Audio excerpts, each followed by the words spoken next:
कहते हैं राजनीति में जब आपके निशाने बदलने लगे और आपका जुबानी हमला किसी और पर होने लगे तो मान लीजिए आपका प्रतिद्वंदी वही है जिससे आप जुबानी जंग लड़ रहे हो, यानी जिस पर आरोप और प्रत्यारोप करने लगे। दरअसल ऐसा ही कुछ गाजीपुर में देखने को मिला। यहाँ पर अफजाल, मुख्तार, अमर और अब्बास, यही सब नाम बीजेपी नेताओं के जुबान पे होते थे, लेकिन यहाँ से बीजेपी उम्मीदवार पारसनाथ राय के निशाने पे अब अफजाल की जगह उनकी बेटी नुसरत रही। पारसनाथ राय ने गाजीपुर से नुसरत को सियासी पारी की शुरुआत करने पर निशाना साधा। समझिए, जब घर भर को आप टिकट बांट लेंगे, एक एक परिवार को टिकट बांटने लगे, अगर आपका बस चलता तो 18 वर्ष से नीचे वाले जो है उनको भी आप टिकट दे डालते।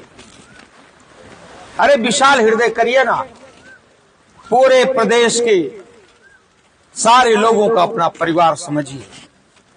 लेकिन एक बात कही गई है, महाजनो जेन गता सपंथा, बड़े लोग इधर से जाते हैं ना, वही रास्ता बन जाता है।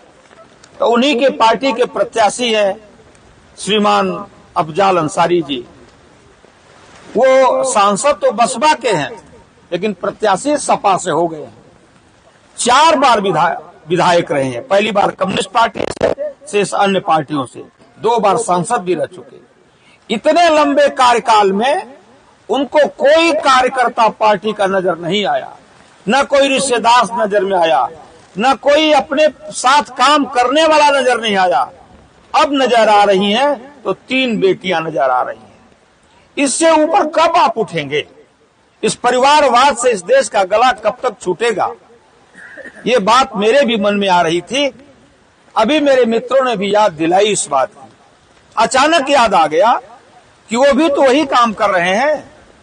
अरे कम से कम जिसको मसीहा कह रहे हैं, हम लोग तो दूसरा कुछ कर रहे हैं, उस मसीहे के बेटे को भी दे देते, उसकी पत्नी को, अपने भाइयों को भी दे देते।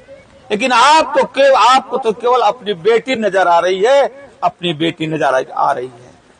इस तुच्छ राजनीति से आप हटिए। आदरणीय सांसद जी, आप माननीय हैं। मैं बार बार कहता हूं कि जिसको जनता एक बार चुन देती है ना, वो माननीय हो जाता है। तो माननीय है तो माननीय जैसा आचरण करिए। उसी घरौंदे में क्यों बार बार घिर के जा रहे हैं? को बड़ा करिए। आपके लंबे राजनीतिक जीवन काल में, आपका तो बहुत लंबा राजनीति का जीवन काल है, हम लोगों का तो सामाजिक कार्यकर्ता के रूप में हम लोगों ने काम किया है, प्रत्यक्ष रूप से राजनीति में कभी नहीं काम किया, इसलिए उसका अनुभव भी कम है। इसमें कहने में कोई दो राय नहीं है। लेकिन आपको तो लंबा अनुभव है। आप तो कम से कम अपना हृदय विशाल करिए।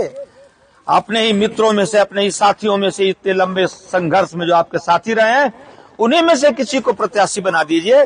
तब मैं समझूंगा कि आपका विशाल हृदय है और आप गरीबों के मसीहा इत्यादि इत्यादि जो बड़ी बातें आप करते हैं, वो सारे फर्जी बातें मेरे समझ में नहीं आती।